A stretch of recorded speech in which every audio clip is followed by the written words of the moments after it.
नमस्कार साथियों, मैं डॉक्टर जय Kumar Meena, assistant professor department of chemistry, government college Tonk, Rajasthan. आज हम बीएससी पार्ट फर्स्ट के पेपर फर्स्ट के कोवैलेंट बॉन्ड के बारे में अध्ययन करेंगे। कोवैलेंट बॉन्ड या सहसंयोजक बंध। हम जानते हैं कि सभी तत्व परमाणु स्थायी होने के लिए दूसरे तत्व या परमाणु के साथ बंध बनाते हैं और बंध बना के ये स्थायी होने की प्रवृत्ति रखते हैं। तो सीधी सी बात है कि कोई भी परमाणु स्थायी होने के लिए बंध का निर्माण करता है। तो साधारणतः बंध जो अपन पढ़ते हैं वो होते हैं तीन प्रकार के: सहसंयोजक, आयनिक, उपसहसंयोजक और एक चौथा होता है धात्विक बंध, जो कि अपन उच्चतर कक्षाओं में पढ़ते हैं। तो जो अपन बीएससी लेवल में पढ़ते हैं वो सहसंयोजक है, आयनिक है और उपसंयोजक बंध के बारे में ही अध्ययन करते हैं। तो आज हम पढ़ेंगे सहसंयोजक बंध की सबसे पहले परिभाषा। तो सहसंयोजक बंध होता है सहयोग, सीधी सी बात है, सहयोग से मतलब सहयोग से बना हुआ बंध। तो इसके अंदर दो परमाणु आपस में सहयोग द्वारा बंध का निर्माण करते हैं। तो हम जानते हैं कि एक बंध के निर्माण के अंदर दो इलेक्ट्रॉनों की आवश्यकता पड़ती है। तो इसके अंदर दोनों परमाणु एक एक इलेक्ट्रॉन का साझा करके बंध का निर्माण करते हैं। तो इस प्रकार से बने बंध को हम सहसंयोजक बंध कहते हैं।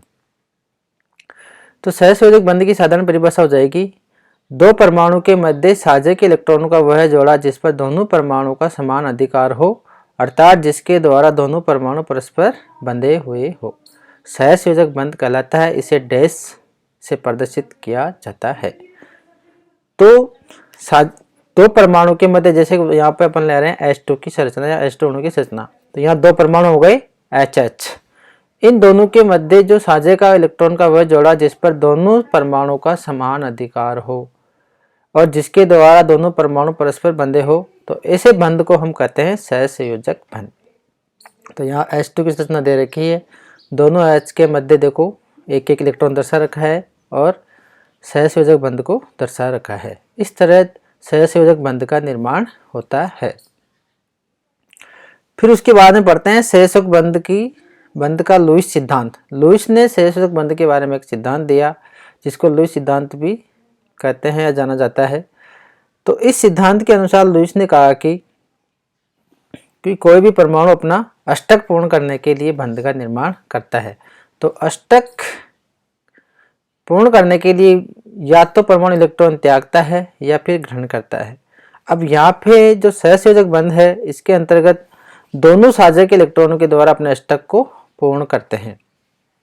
तो ये सिद्धांत कहता है कि अष्टक नियम पर आधारित है, जिसके अनुसार प्रत्येक परमाणु अपने बाह्यतम कोश में इलेक्ट्रॉनों का अष्टक पूर्ण करने का प्रयास करता है। इसमें H2 लिथियम परमाणु अपवाद होते हैं जो कि हीलियम 1s2 विन्यास ग्रहण करते हैं।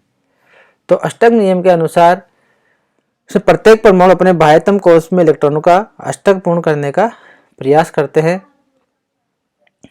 उसके बाद में आता है अतः प्रत्येक परमाणु अपने से निकटतम उत्कृष्ट गैस विन्यास ग्रहण करने की प्रवृत्ति रखता है। तो कोई भी परमाणु अपने से निकटतम जो उत्कृष्ट गैस आएगा उसका विन्यास ग्रहण करने की प्रवृत्ति रखता है। जैसे अपन बात करें क्लोरीन की, यदि दो क्लोरीन जिनका इलेक्ट्रॉनिक विन्यास होता है 287, अर्थात इसका परमाणु क्रमांक होता है क्लोरीन का 17, तो इसको बाह्यतम कोश में 7 इलेक्ट्रॉन है, तो इसको 1 इलेक्ट्रॉन चाहिए साझे के लिए। तो ये क्या करेंगे, यदि दो Cl परमाणु परस्पर एक एक इलेक्ट्रॉनों का साझा कर ले तो वे आर्गन का विन्यास प्राप्त करके स्थायी हो जाते हैं। तो दोनों क्लोरीन आपस में एक एक इलेक्ट्रॉन का साझा करेंगे, इस तरह दोनों क्लोरीन का अष्टक पूर्ण हो जाता है और वो स्थायी हो जाते हैं और आर्गन का विन्यास प्राप्त कर लेते हैं।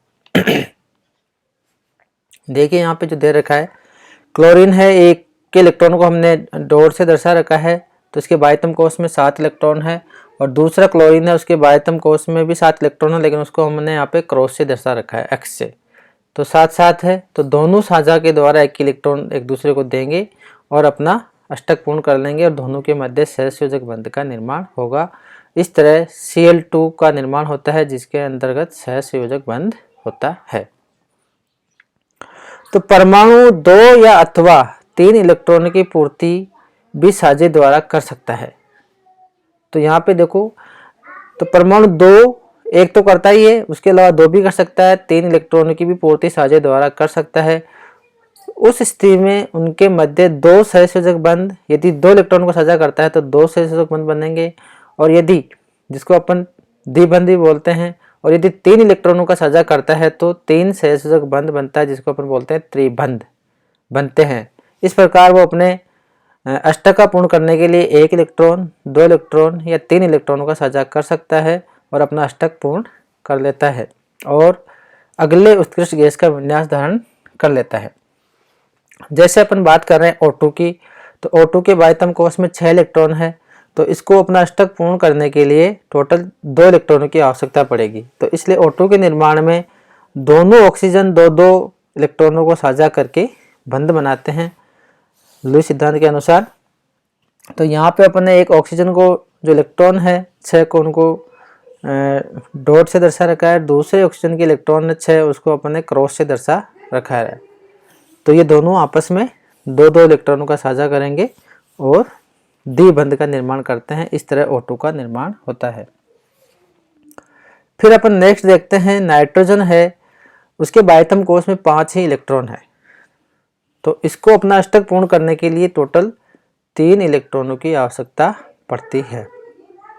तो ये अपना अष्टक पूर्ण करने के लिए 3 इलेक्ट्रॉनों का साझा दूसरे न्यूट्रॉन के साथ करता है।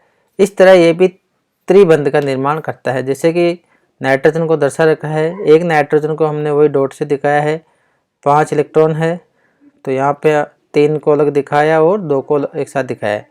तो दूसरा जो नाइट्रोजन है उसके इलेक्ट्रॉन को क्रॉस से दिखाया है, 2 अलग है और 3 को जोड़े में दिखाया है। तो जब ये बंध बनाएंगे तो तीनों नाइट्रोजन साझे के दोनों नाइट्रोजन साझे के 3 इलेक्ट्रॉनों को साझे में लेगा और त्रिबंध का निर्माण करेगा। इस तरह नाइट्रोजन के मध्य जो बंध बनेगा हो जाएगा त्रिबंध, N ट्रिपल बॉन्ड N। तो इस तरह N2 का निर्माण होता है। तो इस प्रकार सहसंयोजक बंध के अंतर्गत दोनों परमाणु के मध्य इलेक्ट्रॉनों का साझा होता है और ये साझा 1 इलेक्ट्रॉन, 2 इलेक्ट्रॉन और 3 इलेक्ट्रॉन का हो सकता है। निर्भर करता है कि परमाणु को अपना अष्टक पूर्ण करने के लिए कितने इलेक्ट्रॉनों को साझा करना पड़ेगा। फिर उसके बाद में आता है अध्रुवीय सहसंयोजक बंध। तो एक ही तत्व के परमाणु अर्थात बिल्कुल समान विद्युत ऋणता वाले परमाणु के मध्य सहसंयोजक बंध बनता है तो वो अध्रुवीय, अर्थात उसके अंदर कोई ध्रुव या पोलरिटी नहीं आएगी क्योंकि दोनों की विद्युत ऋणता बिल्कुल समान है।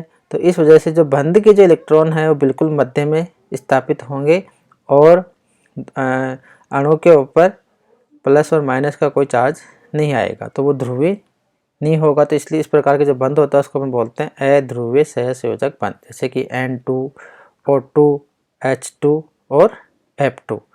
तो इनके मध्य अध्रुवीय सहसंयोजक बंध पाया जाता है।